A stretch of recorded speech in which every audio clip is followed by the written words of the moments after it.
আজকে সকাল সকাল ঘুম থেকে উঠে দেখি মা আমার জন্য টিফিন নিয়ে চলে এসেছে। দেখছো কত কিছু বানিয়েছে টিফিনে। আজকে কিন্তু তুলিকা বাড়িতে নেই, তাই তুলিকা কিন্তু এই সুজিটা মিস করে গেল। তুলিকার শরীরটা একটু খারাপ হওয়ার কারণে তুলিকা গেছে ওর মায়ের সাথে দেখা করতে, আর সেই সুযোগে মা আমাকে রুটি সুজি তরকারি কত কিছু বানিয়ে খাওয়াচ্ছে। দেখেছো, যদিও তরকারিটা আগের দিনে বাসি, সুজিটা রুটিটা কিন্তু আজকের বানানো। আমাদের আগের দিনের ভিডিওতে তুলিকার শরীর খারাপের কারণে তোমরা কিন্তু অনেকেই তুলিকাকে বেশ ভালো ভালো কিছু কমেন্ট করেছো। তার মধ্যে কিছু কমেন্ট কিন্তু আমরা ভিডিও শেষে অবশ্যই পড়ে শোনাবো। আর এই রুটি সুজি খাওয়ার আগে ভালো আমাদের বাড়ির সব থেকে ছোটো সদস্য আমার বাবা, তাকে একটু নিজে হাতে খাই দিই। বাবাকে কিন্তু নিজে হাতে খাই দিলে বাবা বেশ খুশি হয়। দেখছো কত খুশি হয়েছে। আর বাবাকে খাওয়াতে পেরে কিন্তু আমারও বেশ ভালোই লাগছিল। আর বাবাকে যখন খাই দিলাম তখন মাই বা কেন বাদ যায়, একটু রুটি নিয়ে সুজির সাথে মিশিয়ে একটু সুন্দর করে মায়ের দিকে নিয়ে গিয়ে মাকেও নিজে হাতে খাই দিলাম। মাকে নিজে হাতে খাই দিয়ে কিন্তু আলাদাই একটা মজা লাগে, তাই না? এবার দুজনকে খাই দেওয়া হয়ে গেছে, এইবার একটু আমি বসে খাবো। আর যখন আমি খেতে যাচ্ছি তখন দেখি মা বলছে দাঁড়া আমি তোকে একটু খাই দিই। আর মা যখনই বলেছে আমাকে খাই দেবে তখন এই সুযোগ আমি আর হাতছাড়া করি না, আমি তো সঙ্গে সঙ্গে সরে গেছি।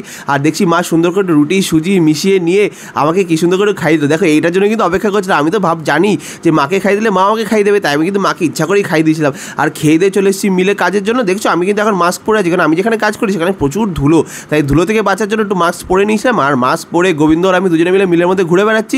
আর কাজ শেষ করে যখন বাড়িতে এসেছি মা দেখছি কাঁসা থালায় ভাত বেড়ে দিচ্ছে আমাকে। দেখছো দুপুরবেলার খাওয়ার জন্য কিন্তু অনেকক্ষণ ধরে অপেক্ষা করছিলাম, কারণ বাইরে যাই খাই না কেন দুপুরবেলা ভাত না খেলে ঠিক জমে না। আর সুন্দর করে ভাত দিয়ে তারপর যেটা দিলে এটা হচ্ছে বড় ভয়ঙ্কর একটা জিনিস, এটা হচ্ছে নিম পাতা ভাজা।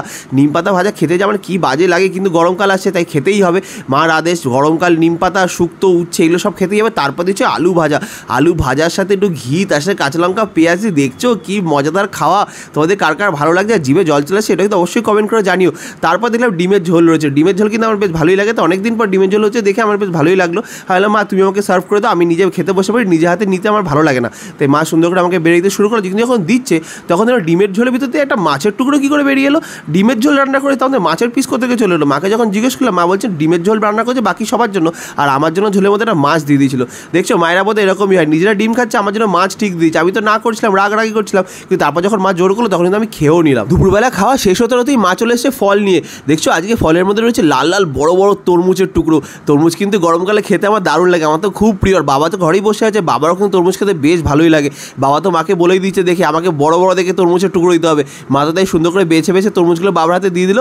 আর বাবা কিন্তু তরমুজের বীজগুলো ফেলে খেতে পারে না, সব শুদ্ধই খেয়ে ফেলে, তাই যে টুকরোগুলোতে বীজ কম আছে মা কিন্তু বেছে বেছে সেগুলোই দিচ্ছিল। আর দিয়ে নিজে চলে যাচ্ছিলো, নিজে খাচ্ছেই না। দেখেছো দেরি করে পুরো থালা দিয়ে বলছে তুই আর বাবা মিলে খা, নিয়ে চলে যাচ্ছে। আমি তো জোর করে মাকে টেনে নিয়ে এসে একটা তরমুজের টুকরো মারাতে দিলাম, দিয়ে বললাম তুমিও খাও। দেখো তিনজনে মিলে একসাথে বসে খাওয়ার কিন্তু মজাটাই আলাদা, পরিবারের সবাই মিলে একসাথে বসে খাওয়ার কিন্তু আলাদাই মজা আছে, তাই না বলো? তোমাদের কার কার গরমকালে কী কী ফল খেতে ভালো লাগে একটু কমেন্ট করে জানি তো। তরমুজ কিন্তু তুলিকারও খুব প্রিয় ফল, তুলিকা তো বাড়িতে নেই, থাকলে তো আর পেতামই না কিছু, সব তো একাই খেয়ে নিত। যাই হোক, এবার আমি তো তখন একটু তরমুজ খেয়ে থাকি, তোমরা তো তখন কমেন্ট করে জানিও আজকে ভিডিও তোমাদের কেমন লাগলো। এবার আগের দিনের ভিডিও কিছু কমেন্ট তোমাদেরকে এখন পড়ে শোনাবো। যে আমাদের প্রথমেই মমিতা কমেন্ট করেছে আমার তোমার ভিডিও দেখতে খুব ভালো লাগে, আমার বাড়ি তোমার বাড়ি খুব কাছে, একদিন চলে এসো মমিতা। এরপর সুপ্রীতি কমেন্ট করেছে আমার ছেলেও তোমাদের ভিডিও দেখতে খুব ভালোবাসে, তোমার ছেলের নামটা এরপর কমেন্ট করে জানিও সুপ্রীতি। এরপর পূজা পাল কমেন্ট করেছে দাদা তোমার কথাগুলো দারুণ লাগে, তোমাদের জড়িটা দারুণ। থ্যাংক ইউ পূজা এত সুন্দর একটা কমেন্ট করার জন্য।